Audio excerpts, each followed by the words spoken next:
Armagedon. A palavra dá arrepios em nossa espinha. Só a menção dela provoca todo tipo de temor e especulação. Alguém sabe realmente o que acontecerá durante a batalha do Armagedon? A Terceira Guerra Mundial, talvez? Está escrito. Com George Vanderman. Apresentando o Cristo vivo como resposta às suas necessidades mais profundas. Hoje, Armagedon, a última guerra.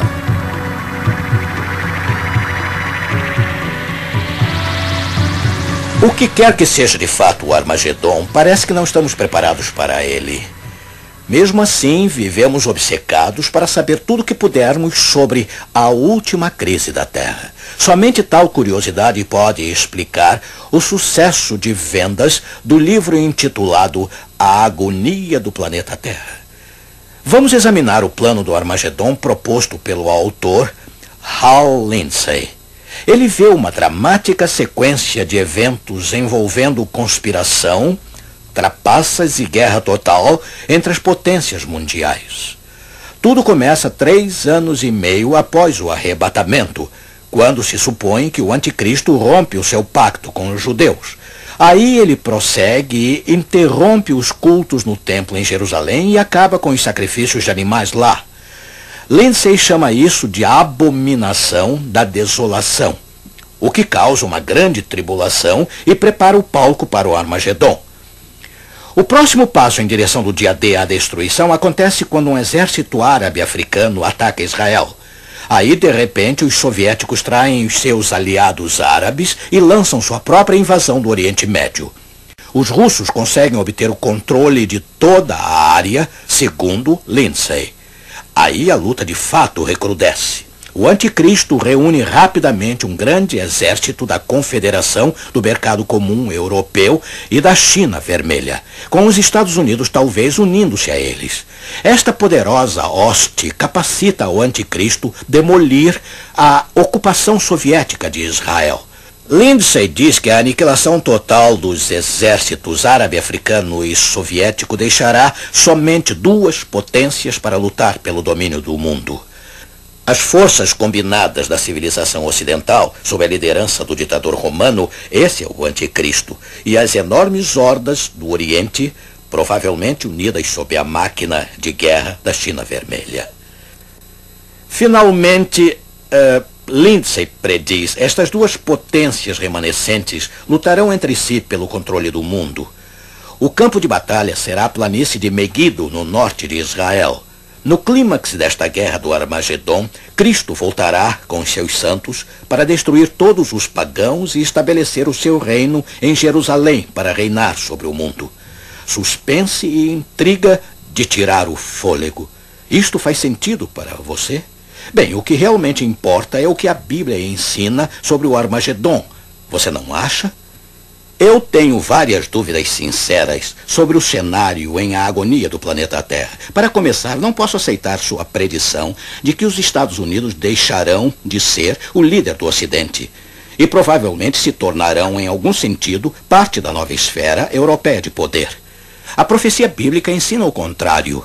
O livro de Apocalipse prediz um papel poderoso dos Estados Unidos na condução do mundo para a crise final da Terra. E tenho outras preocupações com a agonia do planeta Terra, algumas delas já abordadas nestes programas. Voltemos agora ao tópico de hoje, Armagedon, a última guerra. Nada me preocupa mais sobre os ensinos arrebatamentistas do que o do templo judeu em Jerusalém ser o centro do reavivamento espiritual. Lindsey diz, haverá uma reinstituição do culto judeu segundo a lei de Moisés, com sacrifícios e oblações.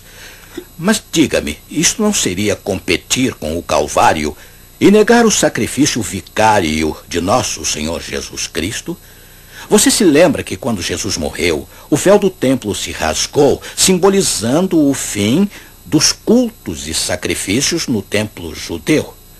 Restaurar esses sacrifícios de animais iria contradizer o que Cristo realizou como Cordeiro de Deus. E qualquer coisa que venha a competir com o sacrifício consumado de Cristo não é obra de Deus. Portanto, o que haveria de tão mal se o anticristo acabasse com esses sacrifícios profanos de animais? Ele estaria fazendo um favor à causa de Cristo.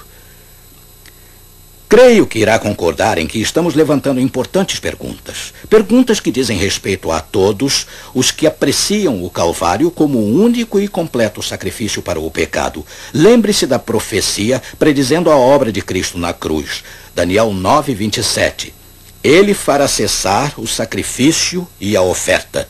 Os ensinos arrebatamentistas levam estas lindas palavras para longe de Cristo e as dão ao anticristo. Agora, eu não gosto de usar linguagem forte, assim, por favor, entenda que minha consciência me compele a dizer isto. Seria uma infelicidade tirar Jesus de Daniel 9:27 e colocá-lo com o anticristo. Isto ressuscita a mais questionável doutrina medieval da Contra-Reforma e mina por completo a verdadeira fé em Cristo. Ora, eu sei que os arrebatamentistas creem no sangue de Cristo para a salvação. Então, por que eles esperam e oram para que o templo de Jerusalém seja reconstruído, antecipando que sacrifícios de animais serão oferecidos em seu altar? Como eles podem considerar tal idolatria um reavivamento espiritual? Sabe, se o anticristo atacasse um templo judeu reconstruído e pusesse fim a seus blasfemos sacrifícios, seria uma bênção de desolação, não a abominação da desolação. Pense bem nisso. No ano de 1967, durante a Guerra dos 6 Dias, os israelenses recapturaram a velha Jerusalém. O general Moshe Dayan marchou até o Muro das Lamentações do Velho Templo e proclamou: retornamos aos nossos mais sagrados lugares, para nunca mais deixá-los. Eles retornaram a seus lugares sagrados, mas terão retornado ao seu Messias? Infelizmente não o fizeram. Eles ainda rejeitam o pacto da graça de Deus, assim como podem eles se considerar o povo escolhido de Deus. A Bíblia afirma claramente que, segundo Gálatas 3:29, somente: e se sois de Cristo, então sois descendência de Abraão, e herdeiros conforme a promessa. Esclarecidos estudiosos da Bíblia sabem que o Velho Testamento não está centralizado primariamente em Israel, mas sim no Messias. E o Novo Testamento nos aponta para longe de qualquer templo terreno e perto do santuário celeste, onde Jesus intercede por nós agora. Hebreus 8º capítulo, versículos 1 e 2. Ora, a suma do que temos dito é que temos um sumo sacerdote tal, que está assentado nos céus à destra do trono da majestade, ministro do santuário e do verdadeiro tabernáculo, o qual o Senhor fundou, e não o homem. Como vê, o templo está no céu agora. O Senhor o construiu, não o homem. Qualquer coisa que pudéssemos construir aqui seria um templo falso. E o que glorifica a obra do homem em construir esse templo falso deve ser um falso ensinamento. Nada poderia ser mais claro do que isto. A verdadeira profecia aponta para o alto, para o templo celeste na Nova Jerusalém, enquanto a falsa profecia aponta para baixo, para o templo terreno na Velha Jerusalém. Toda essa conversa sobre reconstruir o templo judeu aqui na terra, por acaso estaremos nos preparando para um falso Armagedon? Sabe, Jesus alertou sobre os falsos profetas com suas falsas predições relativas à sua vinda. Poderia toda a atenção colocada sobre Israel ser uma cortina de fumaça do inimigo para desviar os cristãos sinceros da verdadeira questão do Armagedon? Só estou fazendo perguntas aqui. Mas é interessante notar que Jesus alertou a igreja para fugir da cidade condenada de Jerusalém. Faríamos bem em aceitar o seu conselho hoje, fugir das falsas profecias sobre Jerusalém. Bem, então o que a Bíblia quer dizer ao predizer a volta dos judeus para Jerusalém? A resposta vem facilmente quando fazemos mais uma pergunta. De onde sairá o povo de Deus quando retornar a Israel? Ele sairá da Babilônia. Aqui temos a chave para o entendimento da profecia bíblica do final dos tempos. A volta do povo de Deus para Jerusalém deve estar ligada ao alerta final de Apocalipse 18, 2 e 4. Caiu, Caiu a grande Babilônia. Sai dela, povo meu. Portanto, quando os profetas do Velho Testamento falaram da volta para Jerusalém, eles se referiram ao povo de Deus cativo na Babilônia. Os exilados judeus tinham que sair da Babilônia para retornar a Jerusalém. Ora, o que significa para nós hoje sair da Babilônia? A cidade nem sequer existe mais. Visite a antiga cidade no Iraque, como eu fiz, e só irá encontrar ruínas. Portanto, a referência de Deus à moderna Babilônia não pode se aplicar a uma cidade literal. Existe alguma aplicação espiritual para a Babilônia hoje? Eis uma coisa interessante, algo muito importante. Os reformadores, todos eles, ensinaram que a Babilônia, no livro de Apocalipse, representa a cristandade caída, a igreja que abandonou a fé de seus fundadores do primeiro século. Estavam eles certos? A Babilônia representa uma cristandade corrompida que abandonou a verdade em troca de falsos ensinamentos? Temos que admitir com tristeza que muitas igrejas hoje perderam a fé profética dos reformadores. Muitos protestantes agora têm adotado as falsidades da Contra-Reforma, as quais seus próprios fundadores condenaram como a crença da Babilônia. Para nós, então, sair da Babilônia significa trocar tal falsidade em favor da verdade.